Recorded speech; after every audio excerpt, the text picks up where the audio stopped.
Hey everyone, welcome back to another Mattel Jurassic World Legacy Collection review. Today we're taking a look at another one of their large sauropods. It's their Diplodocus. Now Mattel's large sauropod figures are always a cause for celebration, but this Diplodocus is an extra special release. This is the last Legacy Collection branded figure that we're going to get. A few months ago it was announced that Legacy Collection and the 93 Classic Collection are merging into the Reimagined line. So this is the last figure that will feature that Legacy Collection branded before we roll into the Reimagined line with that real feel Carnotaurus that I think is released in either October or November.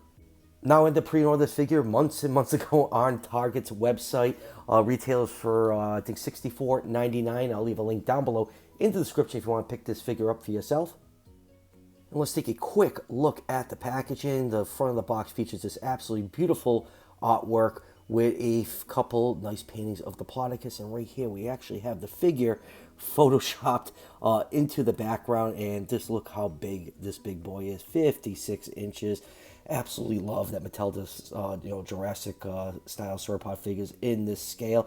And up here, get one last look at it. This will be the last time we'll be seeing the Legacy Collection logo on any of the figures going forward.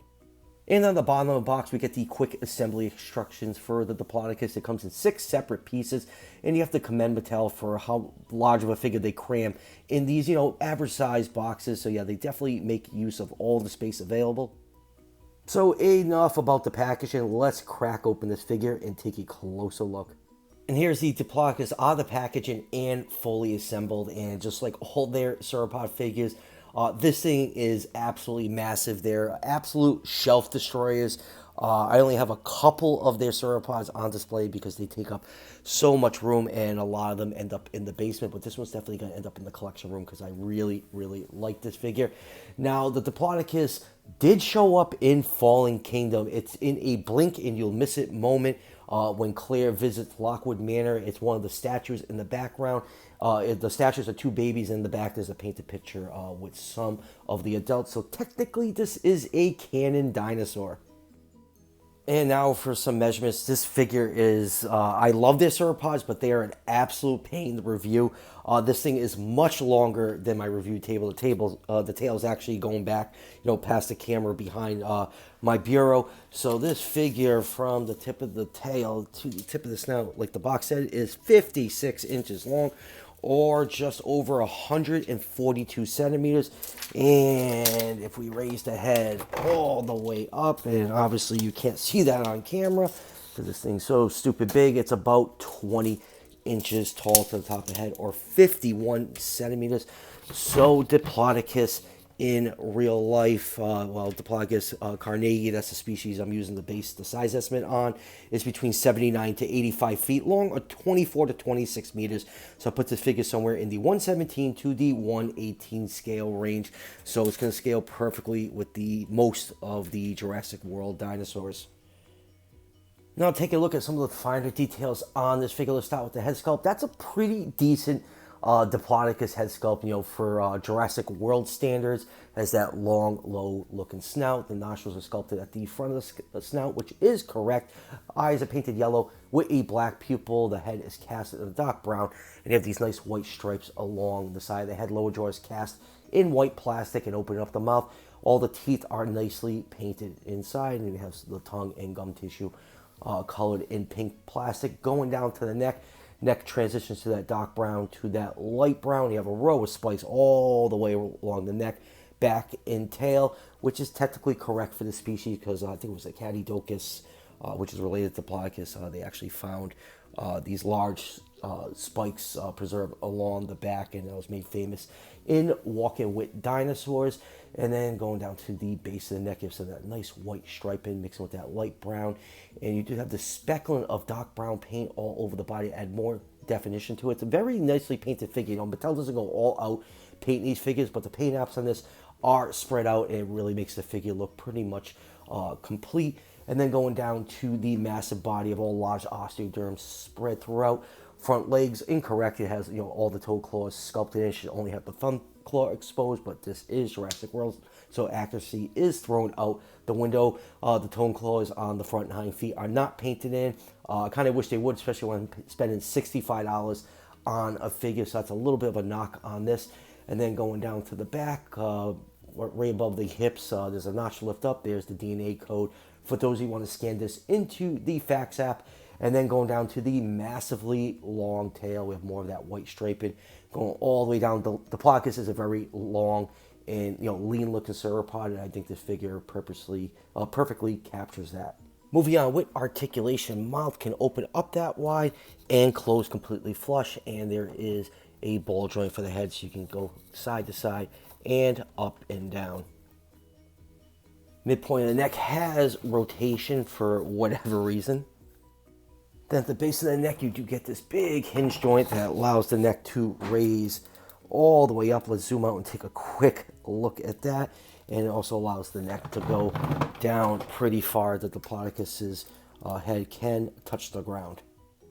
Front legs can move forwards and backwards, and there is a clicky ratchet to lock it to neutral position. Can't really go back that far because the elbow starts to hit the side of the stomach. And for the hind leg, same thing. We can go back that far and forward, not much because the thigh starts to hit the other side of the torso, and there is no hinge joint in there to swing the arms out like on most of the larger Mattel figures. And for the extremely long tail, you do get a hinge joint for side to side movement and some up and down as the tail just bangs and clanks everywhere. Midpoint of the tail, you get rotation there. And let's just turn the camera a little bit. For the tip of the tail, you also get rotation. So yeah, lots of nice articulation on this figure. You only can really get it to look good in a few different poses. Most of the swivels, like on the midpoint of the neck and tail, are kind of pointless. Moving on with comparisons, here it is with Hammond Collection Clear, just to show you how absolutely massive this beast of a figure is. Next up, here it is with a couple Hammond Collection figures, the awesome Giganotosaurus and Therizinosaurus. I wonder when the next Hammond Collection sauropod is going to come out, because the Brachiosaurus, which is coming up soon in the comparison, is an absolutely magnificent figure, and I'm sure at some point Mattel's going to go back and redo all the sauropods they did in the Legacy Collection and give them the Hammond Collection treatment. And speaking of the Hammond Collection Brachiosaurus, here it is, and this is a tough review. I know my lighting sucks and my shots suck. It's just like these figures are so large, and for the size of my studio table, which is decently sized, it's just not meant to review figures this big. So I pardon that this isn't my highest quality review. Next up, here it is with the Legacy Collection Apatosaurus, still one of my favorite Mattel sauropods. I'm biased. Apatosaurus is my favorite dinosaur species of all time.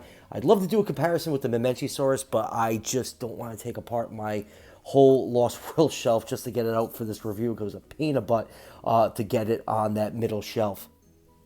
And lastly, for comparison, here it is with the 93 Classic Red Rex and another Lockwood Manor dinosaur statue, the Hammond Collection Concavinator. So final thoughts on Mattel's Diplodocus. This is a really good toy. All their sauropods have been an absolute ton of fun. They're massive. They're eye-catching. You have nowhere to display them. They're just awesome. And the price is right on these. They usually, ever since they came out, I think they're between like 50 and now we're up to about $65. But this is 56 inches worth of figure, and it's really impressive. And for Diplodocus, it looks pretty good.